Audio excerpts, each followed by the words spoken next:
Rutherford's scattering experiment. Rutherford conducted a scattering experiment in 1911 to find out the arrangement of protons and electrons. Rutherford ने एक experiment किया, scattering experiment किया 1911 में, arrangement ये जानने के लिए कि एटम में इलेक्ट्रॉन और प्रोटॉन का अरेंजमेंट कैसा होता है.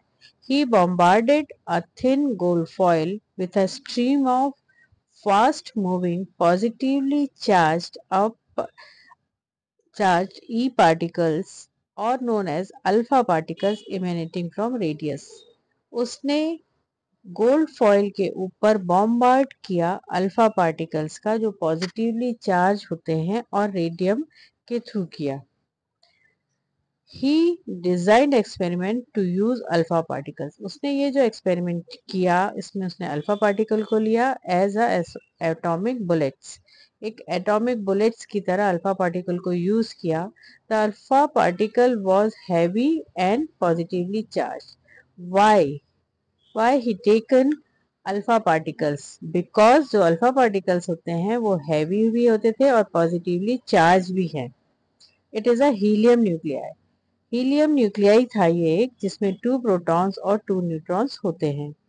The beta particle was light and negatively charged. अब वो एक्सपेरिमेंट कर रहा है तो उसको जस्ट अपोजिट कंपैरिजन तो करना होगा, तो उसने सेकेंड बीटा पार्टिकल लिया which is just opposite to alpha particle which is light and negatively charged.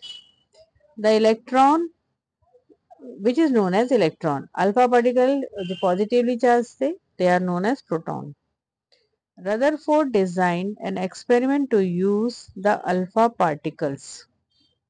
As previously discussed, Rutherford ने ये जो एक्सपेरिमेंट किया अल्फा पार्टिकल को लेके किया और रेडियो एक्टिव एलिमेंट से लिया के थ्रू एक प्रोब बनाया और उसको रेडियो एक्टिव एलिमेंट का एक प्रोब बनाया जो कि वो एक ऐसा एक्सपेरिमेंट था जो उसके पहले कभी भी नहीं हुआ था एटॉमिक फील्ड में.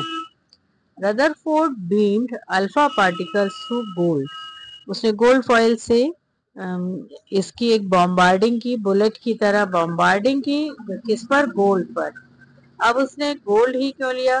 गोल्ड कितनी थिक थी? गोल्ड थिक थी, थोड़ी सी थिक थी, 0.0004 सेंटीमीटर थिक थी अल्फा पार्टिकल से, जो बिल्कुल ही कम थी. If the Thomson model of atoms was correct, अगर यहाँ पर थॉमसन का जो मॉडल था, जे थॉमसन ने जो मॉडल दिया था, जे थॉमसन ने प्लम पुडिंग मॉडल दिया था, जो अगर वो करेक्ट होता तो ये जो अल्फा पार्टिकल्स थे they should pass through with the, ये थोड़े से वहां से पास हो जाते, थोड़े हल्के से पास हो सकते थे. पर चूंकि जे थॉमसन को ज्यादा वेटेज नहीं मिला था तो उसे क्यों नहीं मिला, we will see in the next video.